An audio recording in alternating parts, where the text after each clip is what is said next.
श्री राम। गुरुर्ब्रह्मा गुरुर्विष्णु गुरुर्देवो महेश्वरा, गुरु साक्षात् परब्रह्म तस्मै श्री गुरुवे नमः। अखंडमंडलाकारं व्याप्तं येन चराचरं तत्पदं दर्शितं येन तस्मै श्री गुरुवे नमः।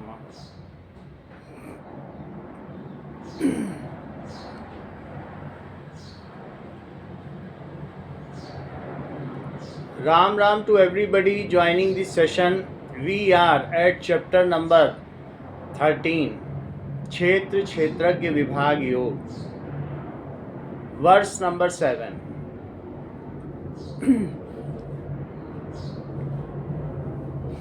श्लोक संख्या 6 में हमने देखा कि भगवान कृष्ण कहते हैं कि जब आत्मा जीव के साथ संबंध स्थापित कर लेती है तो उसमें इच्छा, द्वेष, सुख, दुख, संघात और धृति और प्राण, ये सारे अवगुण आ जाते हैं। जो प्राण में शिथिलता होती है, ये जो भी चीज़ होती है कि कभी प्राण ज़्यादा आता है या कम आता है, 7 अवगुण आ जाते हैं। तो क्या तरीका है, कैसे ये ग्रंथि खुले और कैसे हम परमात्मा की ओर आगे जाएं, इसके लिए भगवान अर्जुन को अगले 3 श्लोकों में तरीका बताते हैं। और वो 20 गुण बताते हैं कि जिनको धारण कर लेने से ये ग्रंथि ढीली पड़ जाती है और आत्म तत्व परमात्म तत्व में रूपांतरित हो जाता है। श्लोक संख्या 7, 8 और 9 उसमें ये बातें कही गई। श्लोक संख्या 7 में कहा है, अमानित्वम अदम्भित्वम अहिंसा क्षान्तिरार्जवम आचार्योपासनम शौचम शौर्यम आत्मविनिग्रह। अमानित्वम, अपने में मानीपन का अभाव होना। अमानित्वम, सबहिमान प्रद आप अमानी। तुलसीदास जी भी यही कहते हैं। अध्याय बताएंगे। सबहिमान प्रद आप अमानी, सबको मान प्रद मानता है जो भक्त है और दूसरों को अमानी मानता है। और ऐसा ही जो हम लोग रोज का पाठ करते हैं कि काम क्रोध मद मान न मोहा, लोभ न क्षोभ न राग न द्रोहा। जिनमें न लोभ है, न क्षोभ है, न राग है, न द्रोह है, और काम क्रोध मद मान, उनमें मान भी नहीं है, तो उनके घर में भगवान तुम कैसे बसो। स्वामी सखा पितु मातु गुरु, जिनके सब तुम तात, मन मंदिर तिनके बसहूँ, सीय सहित दो भ्रात। उनके घर में तुम अपना घर मान के रहो। सो जाहि न चाहिए कबहु कछु, तुम सन सहज स्नेह, बसहु निरंतर तासु मन, सो राउर निज गेह। उनके घर में ऐसे रहो मानो वो तुम्हारा ही घर हो, आओ जाओ लेकिन छोड़ो मत उनका घर। तो अमानित्वम यहाँ पर बड़ी बात कही गई है। जो ज्ञान मार्गी साधक है उसके लिए सबसे बड़ी चुनौती होती है कि मान का अभाव होना। तो अमानित्वम, अपने में किसी भी चीज़ को लेकर, ज्ञान मार्गी साधकों में लोग कहते हैं बहुत बड़ा शंकराचार्य हो भी, जैसे अभी माघी स्नान में आपने देखा तो वो बिना नहाए ही चले आए। ऐसे संत का क्या है कि जो थोड़े से अगर अपमान हो गया, कुछ हो गया तो बिना नहाए ही चले आए। तो हमें कैसा बनना है, बहुत बड़ा नहीं बनना है। जहाँ पर हम हैं हमें ये बात अपने अंदर जांचनी है कि क्या जो गुण हमारे अंदर हैं वो दिए तो भगवान के ही हैं। हम अगर अपना मानेंगे तो उसमें दोष उत्पन्न हो जाता है। और जब तक उसको कहेंगे भगवान का दिया है, भगवान क्या दिया है, तो उसकी विलक्षणता बनी रहती है। जब तक बिके न थे, कीमत न थी हमारी, तुमने खरीद कर हमें अनमोल कर दिया। जब हम बिक जाते हैं, भगवान के हो जाते हैं, तब हम अनमोल हो जाते हैं। तो हमें बिकना होगा, चीज़ें अपनी नहीं समझनी होंगी। उनके चरणों में रख देनी होंगी। ऐसा करने से जो गुण हैं, जो दोष भी हैं, ऐसा नहीं है कि सब कुछ भगवान के चरणों में रख देना होगा। हम जैसे हैं, जहाँ ले चलोगे वहीं चलूँगा, जहाँ रख दोगे वहीं रहूँगा, सम्यक समर्पण होना चाहिए। तो इस प्रकार से अमानित्वम, अपने में वर्ण हो, आश्रम हो, योग्यता हो कि हम ब्राह्मण हैं, हम क्षत्रिय हैं, हम क्षत्रिय हैं, ऐसा किसी जायसवाल हैं, ऐसा कुछ भी नहीं सोचना है कि ऊंचे वर्ण के हैं, नीचे वर्ण के हैं, कुछ भी नहीं सोचना है। हम जो हैं, किसी भी चीज़ को लेकर इसी तरीके से शादी बारात में गए तो मैं मान्य हूँ, आदरणीय हूँ, कुछ नहीं ऐसा सोचना है। बस हूँ भगवान, तुम हमको लिए चल रहे हो, अपने रास्ते में गुरु दे दिया है, जो शक्ति से हो पा रहा है। अपने में मानपन का भाव नहीं होना चाहिए, और कोई अपमान कर दे तो दुख नहीं होना चाहिए, पहचान है। मान का भाव ना होने का मतलब क्या है कि फिर दुख नहीं होता है। कोई कुछ भी कहता है तो क्षमा का भी भाव नहीं रहता। एक होता है कि हमने क्षमा कर दिया, इसका मतलब तुम में दुख है तभी क्षमा किया होगा, वो भाव ही नहीं आता। जैसे अम्बरीश ने दुर्वासा के साथ, उनके मन में भाव ही नहीं आया दुर्वासा के लिए कुछ भी। तो ऐसा किसी भी तरीके से जब हम भगवान के साथ तादात्म्य कर लेते हैं और जीव के साथ हमारा जो ग्रंथि है, जो हम ढीली होती चली जाती, हम उससे अपना नहीं मानते, ना ही इस प्रकृति को अपना मानते हैं, तो इससे जुड़ने वाले मान और अपमान का क्या।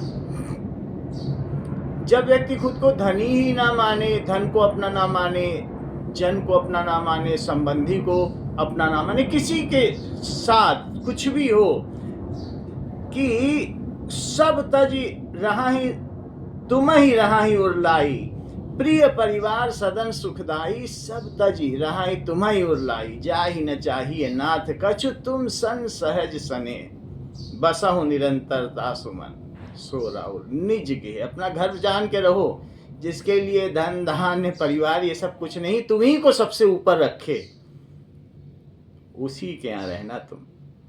ऐसा तो मैंने अपने परिवार में देखा भी है कि मम्मी ने बहुत जगह जलसे हुए, शादी हुए, लेकिन सत्संग को ही सबसे ऊपर रखा। वो बीज हम लोगों में कभी कहा नहीं हम लोगों से, लेकिन वो बीज गहराई में पड़ गया कि नहीं, सत्संग जाना है, ये काम पहले करना है। शाम की शादी है बुआ के घर में, बुआ की लड़की की, यहाँ भी ले ध्यान करना है 7 से 8, तब जा कर के शादी में जाना है।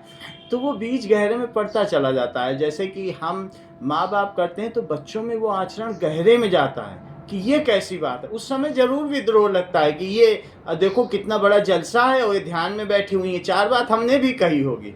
लेकिन जब आज हम उस चीज़ को सोचते हैं कि किसे ऊपर रखा, तो हमें अपने जीवन में मान को ऊपर नहीं रखना है कि नहीं ऐसा हो जाएगा। भय भी नहीं करना है संसार में कि 4 बातें सुनेंगे। भगवान तो सबसे ऊपर, घर में जो सबसे अच्छी जगह होती है, सबसे ऊंची, वहीं तो भगवान को रखते हैं। तो अमानित्वम, हमें जब हम जड़ पदार्थों को अपना मानते हैं तो जड़ पदार्थों को खोने का भय भी रहता है, और उसके कभी कभी संग्रहण की आकांक्षा भी रहती है। इस चीज़ को हमें अपना नहीं मानना चाहिए, क्योंकि ये तो आगम अपाइनो अनित्य हैं, आने जाने वाले हैं। तो इसको लेकर के मान करना ठीक नहीं है। जो अनित्य है उसका क्या मान।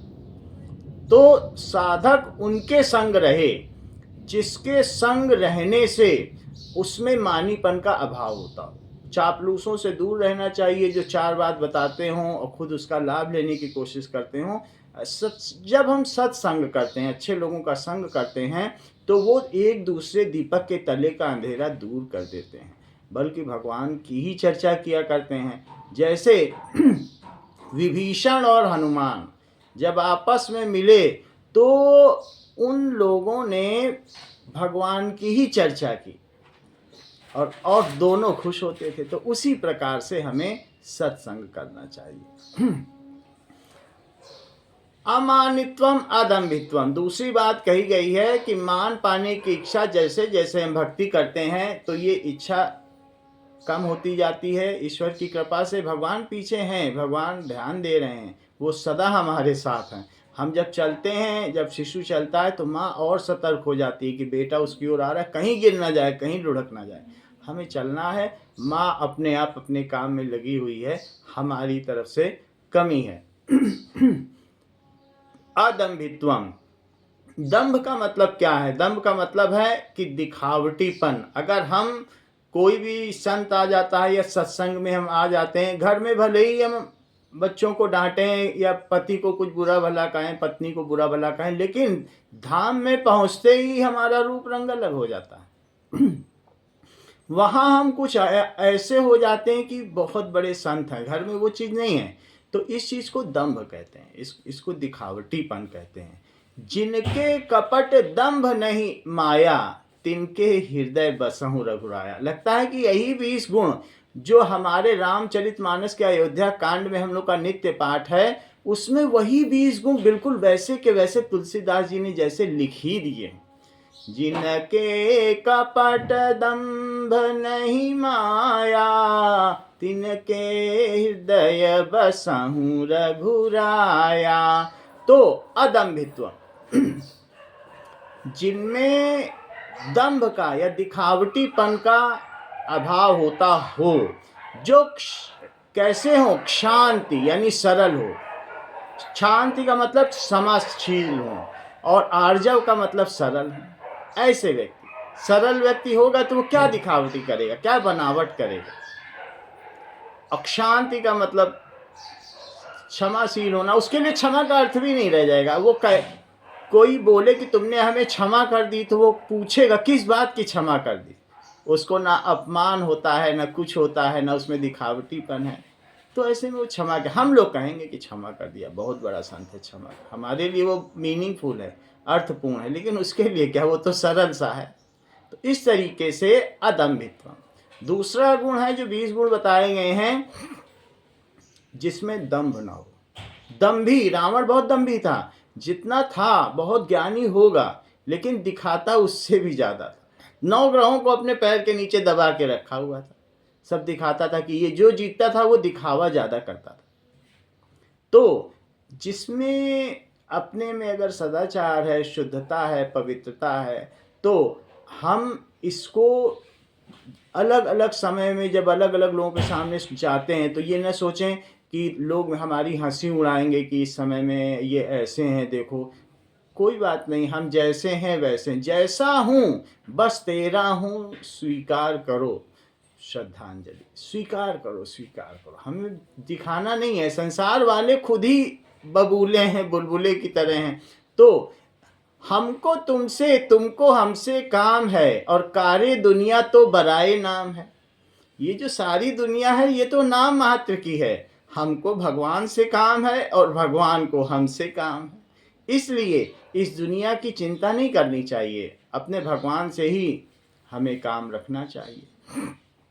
कहीं पर भी हम यात्रा करते हैं तो वहाँ पर हम हो सकता है बहुत नियम व्रत रखते हो, लेकिन यात्रा में नए मित्र मिल जाएं तो दिखावा करने लगते हैं, अपने व्रत तोड़ देते हैं कि नहीं ये क्या मानेंगे, वो क्या मानेंगे। लेकिन ऐसा नहीं करना चाहिए। साधक की पहचान है कि वो जो ग्रंथि को तोड़ने में प्रयासरत है जड़ चेतन की, वो दंभी नहीं होता। हमें इस गुण को और ज़्यादा इनकलकेट, अपने अंदर इस आचरण को और ज़्यादा लाने का प्रयास करना चाहिए। यही चीज़ होनी चाहिए। अमानित्वम अदम्भित्वम, हमें दंभ नहीं होना चाहिए, हमें दिखावा नहीं होना चाहिए कि जाप कर रहे हैं और बैठे बैठे ऊँघ रहे हैं, तभी बहुत बड़ा कोई संत आ गया, सरोज माता जी आ गई, अरे माता जी आ गई हैं, जल्दी से आँख खोल लो सचेत होके और सीधे बैठ जाओ। नहीं, ऐसा सोचना चाहिए, दिखाने के लिए नहीं कि भगवान भला किया, देखो किसी को भेज दिया, अब हम ध्यान ठीक से कर पाएंगे, ये ठीक है, ऐसा करना ठीक है। लेकिन ये सोचना कि उनको दिखाने के लिए हम करें तो ठीक नहीं होगा। अमानित्वम अदम्भित्वम। और तीसरी बात क्या कही है कि जो कहाँ ही सत्य प्रिय वचन विचारी, जागत सोवत शरण तुम्हारी, वो दूसरे का प्रिय सोचता। अमानित्वम अदम्भित्वम अहिंसा, दूसरे को न मन क्रम वचन किसी भी प्रकार से जो दुख न देता हो। तो हमें भी अगर उन 7 अवगुणों से जो हमें जड़ चेतन की ग्रंथि से बांधते हैं, उसको ढीला करना है और परमात्मा तत्व की ओर बढ़ना है तो अहिंसा होनी ही चाहिए। अहिंसा का मतलब है कि मन, वाणी और शरीर से किसी को किंचित मात्र भी दुख न देना। कहाँ ही सत्य प्रिय वचन विचारी। अहिंसा, हिंसा सिर्फ मारने से नहीं होती कि हम किसी को मार दें। ये 3 तरीके की होती है, कृत, कारित और अनुमोदित। हम खुद करें तो भी अहिंसा है। अगर हम किसी को मारते हैं तो अहिंसा है, वो कृत है। और कारित का क्या मतलब है? अहिंसा 3 तरीके की बताएंगे। कौन कौन सी 3 तरीके? कृत, कारित, किसी से करवाना। कृत का मतलब खुद करना, कारित किसी से करवाना, और तीसरा अनुमोदित। पति मार रहा है पत्नी को, सास पीछे खड़ी करी, हाँ बहुत अच्छा कर रहे हो, और एक लगाओ मेरी, और 1-2 मारो, ये अनुमोदित है। एक होता है कि किसी से करवाना, और कृत का मतलब खुद ही। सास बहू को झड़प दे, आजकल तो होता नहीं, आजकल उल्टा ही होता है, लेकिन एक है सास बहू को झड़प दे, और एक है कि पति से झड़प हुआ है, और एक है पीछे खड़ी खड़ी कहे बहुत अच्छा कर रहे हो, एक हमारी तरफ से भी। तो अहिंसा 3 तरीके की हुई। सास बहू की बात नहीं, ऐसे भी हम लोग जो करते हैं तो हमें हिंसा किसी के साथ, ये नहीं कि ये हमसे धीमा पड़ रहा है चलो इसको सिखा देते हैं, ऐसा साधक नहीं करता है। हम साधना में हैं, हम एक स्टूडेंट हैं और हमको यहाँ सीखना है और इस पाठशाला से ऊपर उठना है, क्योंकि ये विकास की, अध्यात्म की पाठशाला है। तो हिंसा 3 तरीके की है। हम इन 3 तरीके की हिंसा से बचें। कौन कौन सी हिंसा बताई? कृत, खुद करना, कारित, किसी से करवाना, और अनुमोदित, कोई कर रहा है तो उसका अनुमोदन करना यानी समर्थन करना, ये चीज हो सकती है।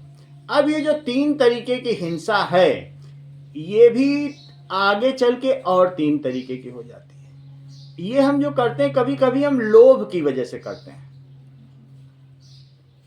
कि जो सास है वो अलमारी का गुच्छा हमको दे दे, लोभ की वजह से। उसके लिए हम सास पर बहुत तरीके की प्रताड़ना करेंगे। घर की बात कर रहा हूँ, वैसे बाहर भी हम लोभ की वजह से भी हिंसा कर सकते हैं। लोभ की वजह से हो सकती है, क्रोध की वजह से। क्रोध क्यों आता है? क्योंकि हमारे अंदर कई इच्छाएं होती हैं और या कामनाएं होती हैं, और जो भी उसकी पूर्ति में बाधक है तो समझिए उसके लिए क्रोध आया। क्रोध से होती है, लोभ से होती है, और मोह से। हमारे बेटे को मार दिया, अब तो तुमको नहीं छोड़ेंगे। तो कभी कभी हमें जो रिश्तेदार हैं, नातेदार हैं, उनके प्रति मोह होता है तो हम हिंसा करते हैं। तो जो 3 तरीके की अहिंसा है, कृत, कारित, अनुमोदित, उसके भी 3 आगे के 3 प्रकार हैं। हर तरीके की। कृत के भी 3 प्रकार हैं, क्रोध, मोह, लोभ। कारित के भी 3 प्रकार हैं, और अनुमोदित के भी 3 प्रकार हैं। हम अनुमोदन भी क्रोध की वजह से कर सकते हैं, लोभ की वजह से कर सकते हैं, और मोह की वजह से कर सकते हैं। तो इस तरीके से हर एक के 3-3 प्रकार हो गए। ऐसे होने से तो फिर हिंसा 9 प्रकार की हो गई। अब इनमें भी आगे चलकर जो हिंसा है, इन 9 प्रकार की हिंसाओं में हर एक के 3 प्रकार हैं। थोड़ी सी करना तो मृदु मात्रा, थोड़ी ज़्यादा कर देना तो मध्य मात्रा, और बहुत ज़्यादा कर देना तो अधिमात्रा। थोड़ा सा समर्थन किया, मृदु मात्रा। मीडियम, इंटरमीडिएट कर दिया तो मध्य मात्रा, और ज़्यादा कर दिया तो अधिमात्रा। तो ये जो 9 प्रकार की हिंसाएं हैं, आगे सबके 3-3 प्रकार हैं। इस प्रकार से तो ये 27 प्रकार की हो गई। जो ये 27 प्रकार की हिंसा हैं, इनमें किसी भी प्रकार की हिंसा आप या तो शरीर से कर सकते हैं, हाथी से मार दिया। सिर्फ शरीर से ही हिंसा नहीं होती, वाणी से भी होती है। किसी को कटु वचन कह के दुख दे दिया तो भी हिंसा होती है। और तीसरी कौन सी होती है? मन से। बुरा हो जाए उसका, खराब हो जाए, उसके यहाँ कुछ हो जाए, तो मन से, वाणी से और शरीर से। तो ये जो 27 प्रकार के हैं, उनके ये 3 प्रकार आगे चल के हो जाते हैं, और ये फिर 81 प्रकार की हो जाती है। तो हमको किसी भी प्रकार की, न मन से किसी की हिंसा करनी है, न शरीर से करनी है, न वाणी से करनी है, न मृदु मात्रा में करनी है, न अधि मात्रा में करनी है, न मध्य मात्रा में करनी है। इसके अलावा ना हमको क्रोध की वजह से करनी है, ना लोभ की वजह से करनी है, ना मोह की वजह से करनी है, और ना ही हमको कृत हिंसा करनी है, ना हमको कारित हिंसा करनी है, ना अनुमोदित करनी है। हम कर बैठते हैं, लेकिन जो साधक होता है वो सचेत होता है। सचेत ऐसी स्थिति में ऐसा नहीं है फिर भगवान के शरण में बैठ के गलती तो होगी, हम इंसान हैं, अभी हम साधक हैं। क्या स्टूडेंट ऐसा होता है स्कूल में कि जिससे कोई सवाल गलत ना हो? गलत करेगा, लेकिन जब टीचर के पास जाएगा टीचर उसको करेक्ट कर देगा कि टीचर हमसे गलती हो गई। तो हम ऐसे में गुरु के समीप बैठे हैं भगवान के पास कि अपनी गलती को पहचान लो, और कोई सोचे कि नहीं हम तो सही कर रहे हैं, तो फिर ऐसा साधक नहीं होता। वो सचेत और सचेष्ट है, वो समय समय पर जहाँ जहाँ पर भी उसको कमी लगती है वो अपने सुराग पहले देखता है। दूसरे के सुराग देखने की तो उसको फुर्सत ही नहीं है, दूसरे की कमी देखने में वो समय नहीं गंवाता। हमारी इतनी कमियां हैं कि उनमें से कुछ कमियां दूर कर ली जाएं तो बहुत बड़ी बात होगी। इसलिए हम किसी भी प्रकार की हिंसा से बचें। तो अमानित्वम अधम्भित्वम, अहिंसा, तीसरी चीज बताई गई कि हमको अहिंसा, हिंसा से बचना भी है और अहिंसा करना है। अहिंसा यानी नॉन वायलेंस। अब ये अहिंसा क्या? हिंसा से तो ठीक है हम बच गए। कई बार ऐसा होता है कि हम अहिंसा भी करते हैं कि हिंसा नहीं करनी। ऐसा हम देशगत कर सकते हैं, कालगत कर सकते हैं, समयगत कर सकते हैं और व्यक्तिगत भी कर सकते हैं। जैसे देशगत का मतलब है कि भाई हम कहीं बड़े धाम में गए, मंदिर में गए, तीर्थ में गए, तो कहेंगे ये देशगत है, वहाँ पे हम बहुत अच्छा व्यवहार करेंगे क्योंकि हमें अधिक से अधिक पुण्य मिले।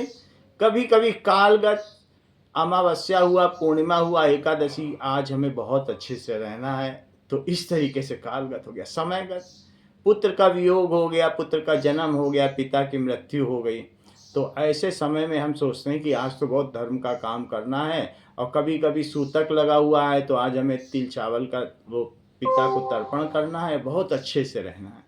इस प्रकार से जब है तो समयगत हो गया। और चौथी चीज है व्यक्तिगत, कि व्यक्तिगत यानी हम गाय को, हिरण को और भी जो पवित्र पशु हैं इन सब के साथ हिंसा नहीं करनी है। गाय को हम घास खिला रहे हैं और कुत्ता आ गया तो डंडी से मारने लग गए, तो इस चीज को कहते हैं कि व्यक्तिगत, कि किसके साथ, ब्राह्मण से नहीं करनी है। लेकिन और अगर कुछ भी हो रहा है तो हम दूसरे को मार रहे हैं और ब्राह्मण के साथ अच्छा दिखा रहे हैं। तो अगर हम इन सभी से परे होकर अहिंसा करें, जिसको कहते हैं महाव्रत अहिंसा, कैसी कि इन सब से उठ जाना, तो उसको अहिंसा का महाव्रत कहते हैं। जैन धर्म में ये बात कही गई है। महाव्रत उनके प्रमुख जो सिद्धांत है उनमें महाव्रत ही सबसे बड़ा। हिंसा तो करनी ही नहीं है, ये किसी चीज से बंधी नहीं होनी चाहिए कि अभी न करें तभी न करें, हर समय अहिंसा करें। तो इसका मतलब है कि सबके प्रिय, सबके हितकारी, हित करें सबका, दुख सुख सरिस प्रशंसाकारी। कोई कुछ भी उनके साथ करता है लेकिन वो सबके हितकारी होते हैं। जाहि न चाहिए कबहु कछु, तुम सन सहज स्नेह, बसहु निरंतरता सुमन, सो राउर निज गेह। जो किसी के साथ भी, जिसे कभी कुछ चाहिए नहीं, सबका प्रिय है, सबका हितकारी है, हे भगवान, सो राउर, आप उसे निज गेह, अपना घर मान के रहो, आओ जाओ, लेकिन कभी छोड़ो मत उसको। तो क्या बात कही गई है? अमानित्वम अदम्भित्वम, अहिंसा। और अहिंसा के बाद क्या है? हमें किसी को दुख नहीं देना चाहिए, और साधक जो है इसके लिए जागृत रहता है। अहिंसा शांति, शांति का क्या मतलब है? कि जो क्षमाशील है, क्षमाशील होना चाहिए। अगर हम ज़्यादा शक्तिशाली भी हैं और किसी छोटे ने हमारे साथ कह दिया है, कुछ कर दिया है, तो अगर हम क्षमा दिखाते हैं अपनी तरफ से, बोध करा देना उसकी गलती का, बाकी उसके लिए उसे कोई दंड न देना, ये नहीं, बढ़ावा भी नहीं देना है। उसको बता दो भाई ऐसा न करो, ये समाज में शिष्ट नहीं है, लेकिन मन में प्रेम भरा रहे और प्रेम भरा रहे, उसे लगे रही तो बहुत प्रेम करती है, वो अन्यथा में न ले। तो जब हमारे साथ कोई कुछ बुरा करता है, वैसे तो क्या बुरा करेगा, क्योंकि आत्मा के साथ तो बुरा नहीं हो सकता, जो जीव है, जो शरीर है, उसके साथ बुरा हो सकता है, आत्मा के साथ बुरा नहीं हो सकता। एक एक इस्लामिक बहुत बड़ा अध्यात्मवेत्ता था, उसका नाम सरमद था। तो उसने कहा कि तत्त्वमसि, वो तुम हो, वो तुम हो, तत्त्वमसि। तत्त्वमसि का मतलब है कि ये जो आत्मा है ये परमात्मा ही है, तत्व वो तुम ही हो। तो फिर उनका जो बहुत बड़ा मौलवी था उसने कहा तुम ये क्या कह रहे हो कि जो हम है वही अल्लाह है। उसने उसका सर काट दिया और वो सीढ़ियों से गिरता रहा। और जब वो गिरता रहा तो हर सीढ़ी पे उसने यही बोला तत्त्वम असि, तत्त्वम असि। वो भारतीय सनातन संस्कृति से प्रभावित था और उसने उस चीज़ को पा लिया था। लेकिन इस्लाम में इस चीज़ को कबूल नहीं है कि ऐसे खुद को कैसे अल्लाह माना जा सकता है। लेकिन वो सरमद बहुत फेमस हुआ। उसका सीढ़ी से जितनी बार सर लुढ़क लुढ़क के गिरा, उसने तत्त्वम असि, वो तुम ही हो। आगम और निगम दो विधियां बताई गई हैं। एक है अहम ब्रह्मास्मि, मैं ही ब्रह्म हूं, और एक जो भी है उसमें मैं शामिल हूं। तो इंडक्शन एंड डिडक्शन की दो विधियां बताई गई हैं। तो इसी तरीके से यहाँ बताया गया है कि शांति, शांति का मतलब है सहनशीलता। हमारे साथ अगर कोई कुछ बुरा कर रहा है तो बर्तन को जब मांजा जाता है, देखिए यहाँ पर हम कोई मजे लेने के लिए इस धरती पर नहीं आए हैं, तो आप अन्यथा न लें। कोई भी अगर परिस्थिति आती है आपके साथ तो उस स्थिति में हम बर्ताव कैसा करते हैं। ऐसा नहीं है कि कोई हमारे साथ कर रहा है तो वो खुद कर रहा है, वो भी दुखी होगा। जो गलत कर रहा है वो भी दुखी होगा, उसके लिए भी ये एक कोर्स है और हमारे लिए भी कोर्स है। अगर ऐसी स्थिति में हम सहनशील रहते हैं, सहज रहते हैं। सहना भी एक है कि भाई उसने कहा हमने सह लिया, इट इज़ निगेटिव एटीट्यूड, पता ही न चले। जैसे पानी पर की लकीर है तो खींचते खींचते मिट जाती है। तो तुम आपको लगेगा ही नहीं कि ये दुनिया बोझ है और हमें यहाँ पर सहना पड़ता है वाली हमारी साधना है ही नहीं। हमारी साधना तो ये एक गुड स्टूडेंट की है कि हर चीज़ जो आती है, अगर हार्ड क्वेश्चंस आते हैं तो हम उसे बिल्कुल हाथों हाथ लेते हैं कि देखें इसमें हम क्या कर पाते हैं। हम खुद को बहुत ज़्यादा बड़ा साधक समझते हैं और देखो ये परिस्थिति आई है, और ऐसे करते करते उसे एक पादान की तरह समझो, उसको एक सीढ़ी की तरह समझो, अवसर की तरह समझो। कुछ बड़ी से बड़ी परिस्थिति आ जाए और उसमें तुम बच के निकल जाओ, वरना वो परिस्थिति पीछा नहीं छोड़ेगी। भगवान का this is the school of master of evolution, ये विकास के अधिष्ठाता का स्कूल है, विद्यालय है। यहाँ पर बिना पढ़े there is no escape, you cannot escape without learning, you can move anti stream, आप धारा के विरुद्ध कुछ समय तक तो चल सकते हैं, but the continuous stream which is moving constantly in one direction will make you to move towards this।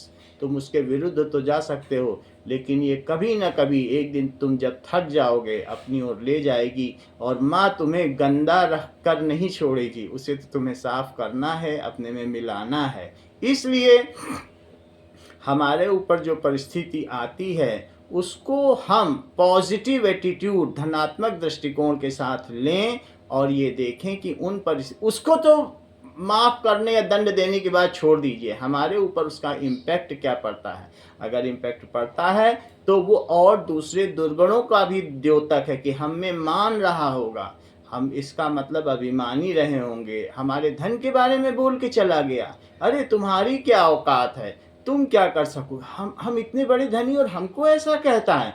क्या उसने मेरी तिजोरी नहीं देखी, मेरे पास 50 तोले गहने हैं, ऐसा वैसा हम सोचने लगते हैं। अरे उसका जो स्वभाव होगा वो अपने गुणों की वजह से बोला। तो कहते हैं गुणा गुणेषु वर्तन्तु, अगर हम तमोगुण से, हमारा तमोगुण ही टकरा सकता है और रजोगुण से रजोगुण टकराएगा और सतोगुण से सतोगुण। तो किसी ने तमोगुण बोला कि ऐसा है वैसा है, और अगर हमारा तमोगुण टकरा गया इसका मतलब हमारे अंदर तमोगुण ज़्यादा है। और सतोगुण है, कोई कहता है कि भगवान बहुत अच्छे, हम दान देने जा रहे हैं, तो हम कहते हैं चलो हम भी चलते हैं दान देने। तो जिसका जो गुण होता है वो उसी से टकराता है, हम तमोगुण से हट ही नहीं पा रहे हैं। तो हम इस चीज़ को एक होती है स्फुरना, एक होती है स्थिरता। तो जैसे कि दर्पण में कोई चित्र आ जाए तो उसमें स्फुरना है, वो उसे रखता नहीं। अब मोबाइल के सामने आ जाए तो खट से खींच लेगा। कैमरे के फिल्म रोल, तो हमें खींच के नहीं रखना है, बात आई गई हो गई। अब तो तमोगुण से ऊपर उठना है, रजोगुण से, फिर सतोगुण से भी, तभी तो त्रिगुणमय अयर भावय और निश्चय गुणियो भवार्जुना, तीनों गुणों से युक्त ये धरती है, ये प्रकृति है, तुम्हें इनसे विमुक्त हो जाना है। तो कहा गया है अमानित्वम अदम्भित्वम अहिंसा शांति राजवम। पहली बात कही हमें अमानी होना है, दम्भी नहीं होना है, किसी प्रकार की दिखावट नहीं होनी चाहिए हमारी साधना में, और कि अच्छा पहनना खाना है, लेकिन ये नहीं कि अब नया शॉल ले आए तो जब तक 10 लोगों को दिखा ना दे तब तक फिर बात नहीं बनेगी, तो वैसा नहीं है। सरलता से जियो, सरलता से रहो, मजे करो। शांति, शांति का मतलब है भीतर की सहनशीलता। सहनशीलता मजबूरी की ना हो, कुछ भी कोई कह के चला जाए, ये सोचना चाहिए कि ये हमको तो ऊंच नीच आएगी, ये संसार सीखने की चीज़ है, तो सीखने के लिए आए हैं तो सिखाया तो जाएगा ही, और सिखाने में कठिनता से भी सिखाया जाएगा। टीचर तो डंडी वाले भी होते हैं, वो मार के भी सिखाते हैं, और कुछ प्यार वाले टीचर भी होते हैं। तो ये जितने भी चारों तरफ हैं हमारे, ये अध्यापक हैं। हम यहाँ ठेकेदार बन के नहीं आए कि चार को सिखा के जाएंगे, हम खुद ही यहाँ स्टूडेंट हैं। दिखने में लगता है हम माता हैं पिता हैं, लेकिन हम यहाँ खुद ही स्टूडेंट्स हैं। हम यहाँ पर सीखने आए हैं, और हर घटना यहाँ पर हमारे लिए एक चैप्टर है, एक क्वेश्चन है। उसी तरीके से हमें आगे चलना है। जैसे मान लो दांत, अगर जीभ को थोड़ा काट देते हैं तो क्या हम अपने दांतों को दंड देते हैं? नहीं देते हैं। उसी प्रकार से ये संपूर्ण प्रकृति भगवान का एक अंग है। अगर हम किसी के बारे में बुरा सोचते हैं, दंड देने को सोचते हैं, तो भगवान के ही उस अंग को हम दंड देने की कोशिश करते हैं। तो क्या ये सही रहेगा? हम अपने शरीर में ही किसी से अंग को हम बोले तो तुम इस हाथ नहीं गड़बड़ी की, चलो इसे चिकोटी काट लें, तो क्या अच्छा रहेगा?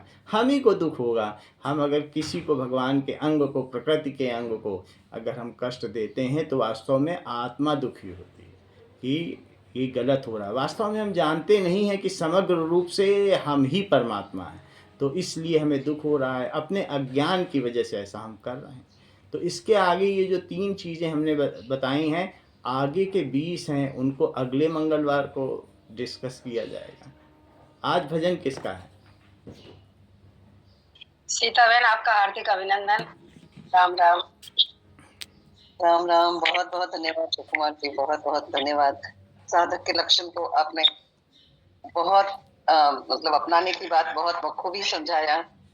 बहुत ही सरल भाषा में, सरल उदाहरणों के साथ क्वेश्चंस को सुलझाने का बहुत सुंदर तरीका, और कैसे विषम परिस्थितियों को, मतलब हार्ड लेसन्स को कैसे स्टूडेंट बन के कैसे किस तरीके से सकारात्मक दृष्टिकोण से कैसे सुलझाए।